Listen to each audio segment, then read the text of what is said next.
Hey guys, welcome back to my video.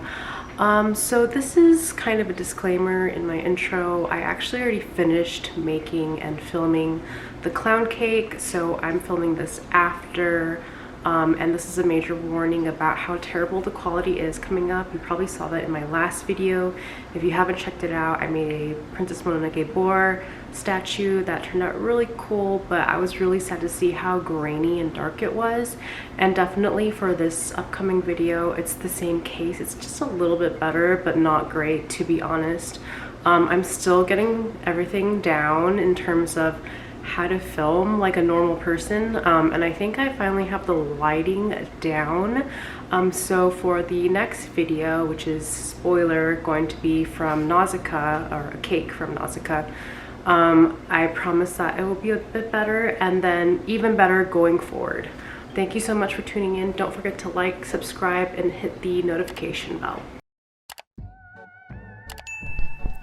Starting off with a sketch before I jump into any baking, I just googled killer clowns from outer space and picked my favorite clown. This one was actually Chubby. I just really liked his look, and I thought it'd probably be the easiest in terms of sculpting. Nothing too crazy, kind of like a mountain shape so that there's nothing too heavy on top versus the bottom.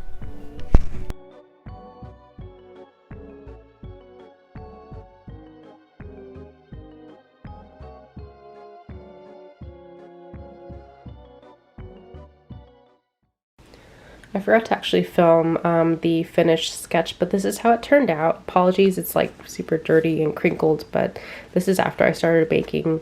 But you can see I had added like the components I would like to try to make each part of the cake out of. I didn't follow it 100%, but I'm still pretty happy with the sketch and I wanted to show it off, to be honest.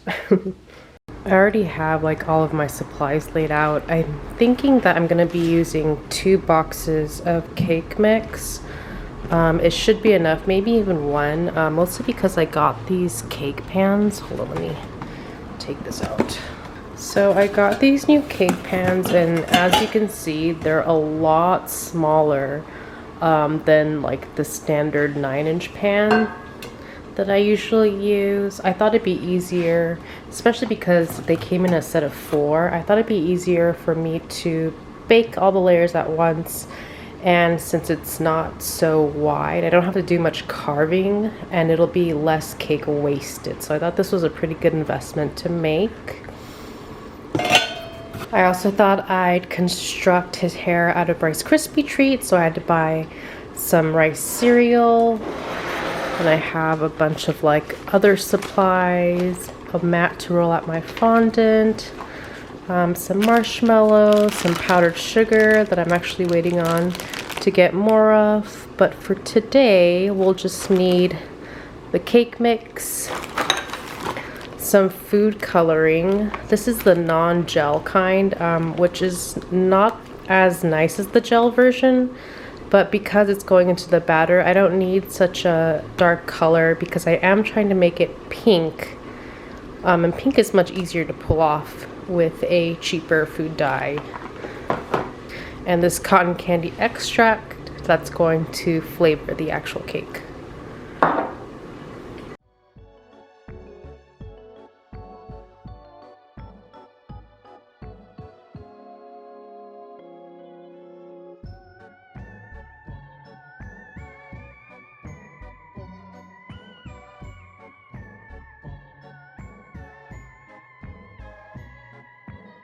I was pretty happy with how the actual sponge of the cake turned out. It was super dense. I used 0 oil, despite what the cooking instructions on the cake box said.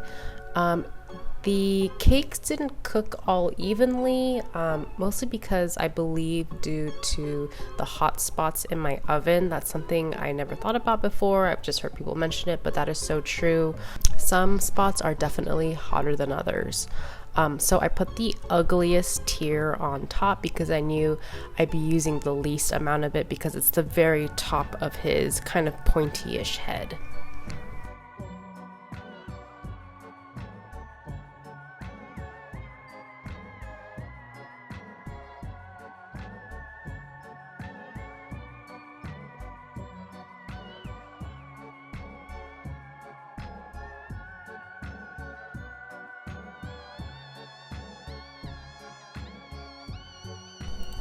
This is probably really frustrating to watch for actual professional cake makers, but I did start to frost it with a paring knife rather than a normal spatula. I was just nervous about trying to get the first layer down.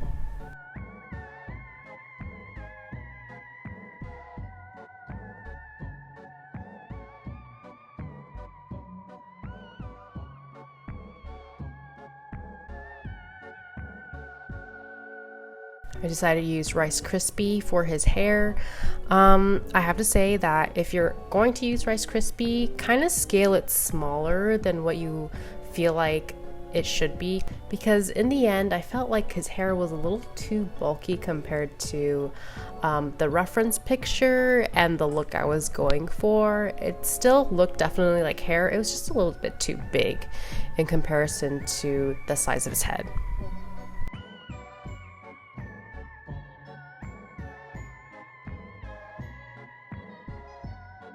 So you saw that I put my first layer of frosting with a paring knife, but now I'm using an actual spatula. Again, I'm just going a little bit at a time, building it up and slowly smoothing it out because I wanted to make him purely out of buttercream, at least his face part. His hair I would cover with fondant, but for his actual face and skin, I wanted to leave it pure buttercream. So I did build up a couple of layers very slowly.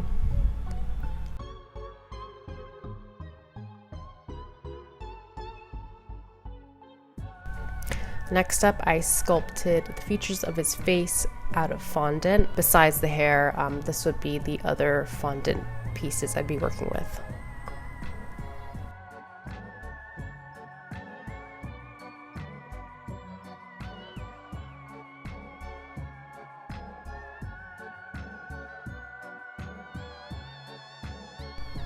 You can sort of start to see what my intention with the sculpting was. Like you can see like his really big cheeks, his arched forehead, and his chin. So at this point I was pretty happy with how he was turning out.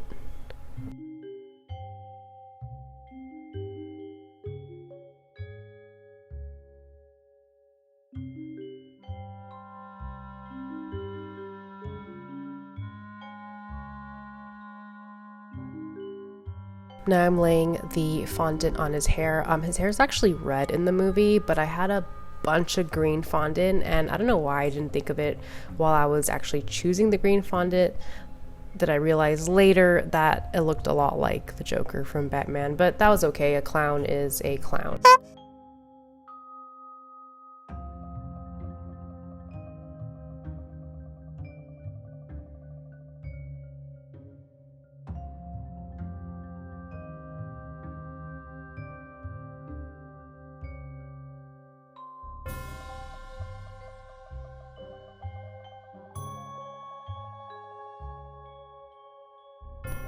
While I did say I wanted to veer away from fondant covering his face, I probably made up with it in terms of the amount of fondant used for his lips and his nose.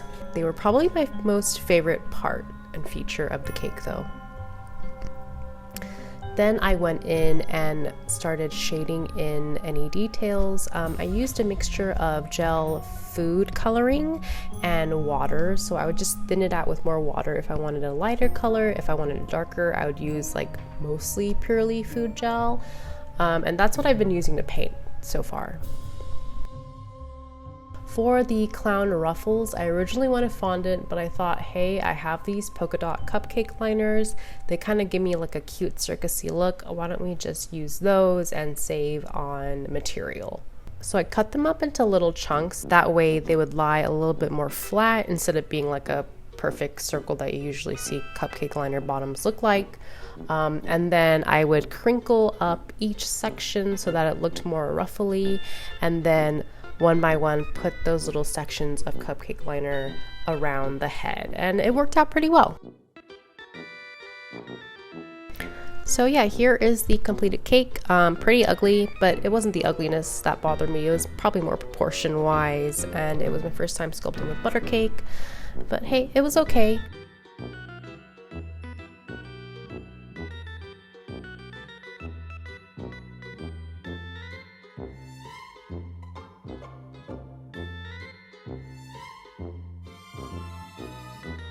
kind of look like that guy from Prisoner of Azkaban showing off my snacks to Harry Potter.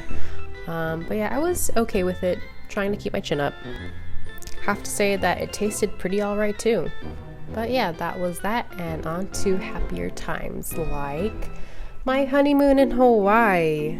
I wanted to give a very brief recap because, as you know, I was still trying to get a hold of how to use my camera. Also, my phone, for whatever reason, wasn't taking very nice videos, but we went to Oahu for about 6 days, pretty short, but that was okay. We knew that we'd be coming soon anyways.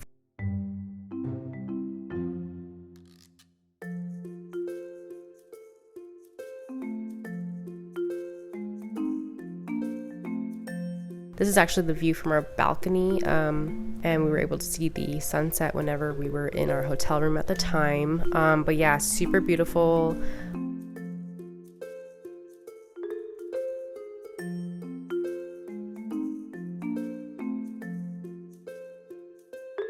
We did do like a tour, which honestly I felt like I kind of regretted buying it because I felt like we could have used that time more catered to us rather than just being shuffled around very quickly from site to site. But it was very beautiful nonetheless. Got a shrimp plate at Kualoa Ranch, which probably has the most epic looking mountainscapes that I've ever seen.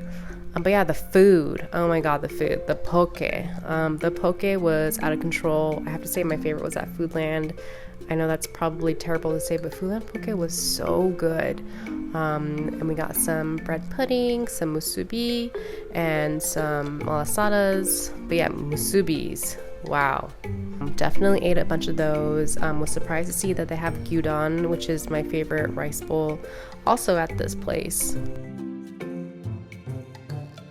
Just a bunch of fun, relaxing times. It was really hard to come home. We'll be back soon anyways.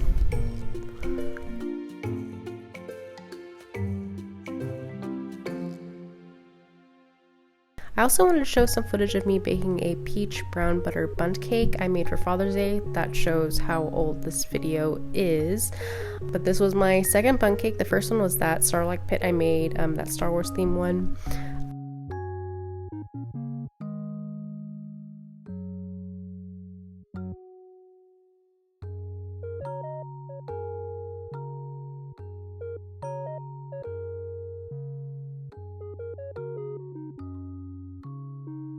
My family aren't big fans of like yellow peaches. Usually we get the big juicy white peaches.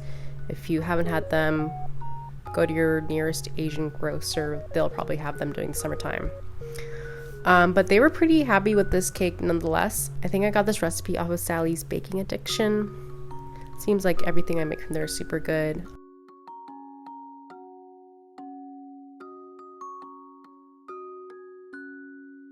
I kind of fudged up the brown butter icing, but that was okay because I remade it and then covered my screw up. Nobody knew, none the better.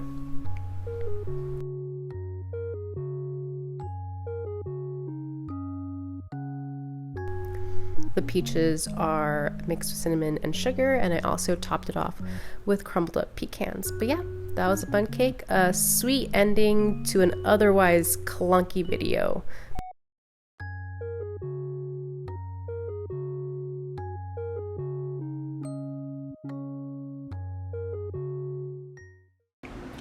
I think adding those like Hawaii clips and the bundt cake was kind of like, you know, when you kind of feel bad and so you eat like a bag of potato chips to feel better. Like that was the equivalent of that, just to kind of cushion the blow of how kind of disappointed I was with the cake. But I'm actually really interested in showing more like eating videos in general and to gain more confidence in filming. But thank you if you've made it to the very end. I really appreciate it. Again, don't forget to like, subscribe, and click the notification bell, and I'll see you guys next time. Bye.